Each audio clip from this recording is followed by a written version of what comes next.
Guys, trending ngayon yung mga taong nagsisuicide o nagpapatiwakal. Ayan, nag-search ako guys.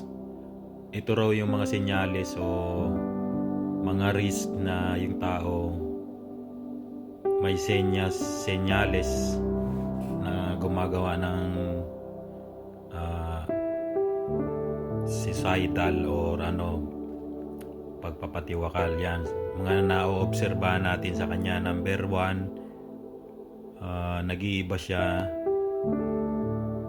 sa pagkain at saka pagtulog. Hindi na kumakain o sa pagtulog bihira na matulog. Ayan. Number two, wala na siyang interest sa kanyang usual activities.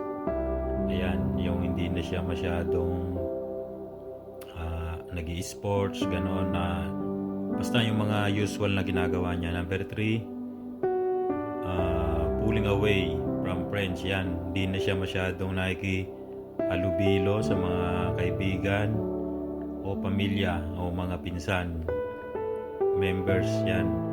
Number 4, acting out behaviors.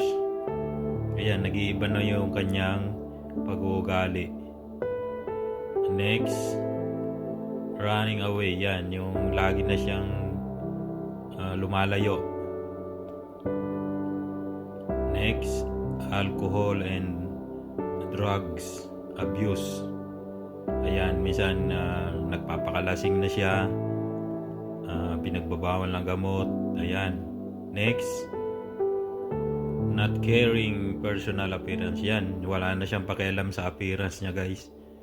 Maligo, hindi na siya naliligo, o maligo man lang, o magayos, maglinis ng katawan, wala na siyang pakialam. Next, lagi na lang siyang yung mga dangerous na kakaiba. Laging nandun sa tabi ng highway, yung mga delikado bagay. Next, fixation on death and dying. Yan, lagi niyang binabanggit yung ganyang mga bagay. Laging patay. Yan. Next, increase physical complaints, link emotional distress. Yan, like stomach headaches. Yan, lagi nang maraming nangyayari sa katawan niya. Lagi masakit ulo, lahat. Laging pagod. Sakit sa tiyan. Yan. Next, loss of interest in work. Wala na siyang interest sa pagtatrabaho, pag-aaral, at saka sa komunidad. Feeling boredom. Yan. Laging boring siya. Next, trouble concerning concentrating. Yan, mahilig na siyang magalit, gusto niya laging may away. Yan, laging galit siya sa tao, lagi niyang binabara. Next, feelings of wanting to die. Yan, laging gusto niyang mamatay, ganyan.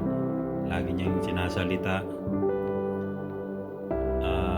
Next, lack of response to praise. Yan, ayan, wala na siyang pakialam kung pinupuri siya, wala siyang pakialam. Next, ito. A person is at risk, they show signs of plans to die. Ito na talaga yung talagang may signs na talaga na plano na niya. Give away favorite possession and throw away important belongings. Ayan, matindi na to guys. Mga important belongings niya, tinatapon na niya, mga possession niya. Next, become suddenly cheerful after period of depression. Ito, kakaiba na to guys. Nandun siya sa depression, biglang tatawa. Ayan, express bizarre thoughts. Yung mga kakaiba ng nagpapaywatig na siya ng mga kakaibang mga kaisipan na delikado. Next, say I want to kill. Nagsasalita na siya, guys. Yan. Nagsasalita na siya na gusto ko nang patayin sarili ko. Yan, ganyan. Next, I am going to commit suicide. Ayan, nagsasalita na talaga siya, guys. Ibig sabihin, plano na talaga. Nagsasalita na siya na magpapatiwakal. Next, say I won't be a problem. Yan, yung mga nagsasalita na hindi na ako problema nyo. Parang isipin niya, wala na kayong problema. Next, say if anything happens to me, I want you to know. Yan, na meron na siyang tinetestament, last will sa mga kaibigan niya. Kung may mangyari man sa akin, alam mo yun na gumaganon. Yan, ito. So, anong gagawin natin kung yung mga nakikita nating tao base dun sa mga nauna kong nabanggit? Ito ang sinabi base sa mga search ko. May mga agency ng gobyerno na pwede nating tawagan, mga DSWD, kapulisan, yan, counseling, or kumontak na tayo sa mga health mental provider. Yan. Next, take the person seriously. Yan, ingatan mo na yung tao, huwag mo nang pakawalan. Then don't leave the person alone. Yan, hayaan mo na, wag mo siyang hayaang mag-isa. Kung nakikita na natin yon. Next, involve other people. Yan, maki-involve ka na sa mga kaibigan mo na ito, pre, si mukhang kakaiba na yung kinikilos niya. Kontakin mo na yung mga kaibigan niya, mga family. Then next, express concerns. Yan, lagi mong ipadama sa kanya na may concern ako sa iyo, pre, o ate, gano'n. Listen attentively. Yan, pakinggan mo yung sinasabi niya. Tapos ask direct questions. Yan, tanungin mo siya kung ano bang gusto niya. Yan, pre, anong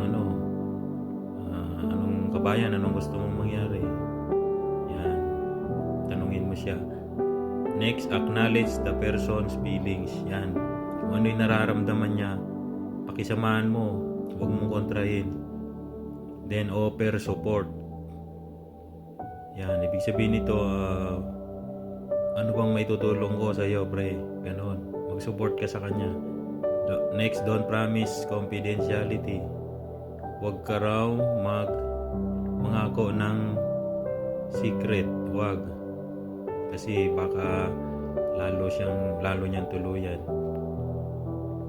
Yan, parang ibig sabihin pala nito, don't promise ko. Sa inyo lang yun, wag mo siyang siraan, baka lalo niyang ituloy. Parang sasabihin mo sa kanya, sige pre, nandito lang ako, secret lang. Don't promise confidentiality.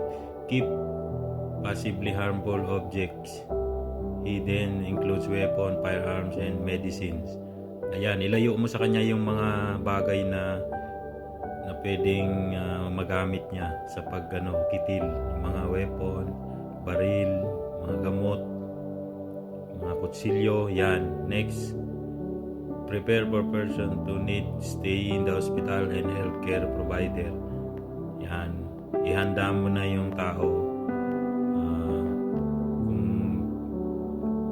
mapunta man siya sa mga hospital o mga healthcare. Yan, i-ready mo na yun ang talagang pupuntahan niya, yung mga advisor, counseling.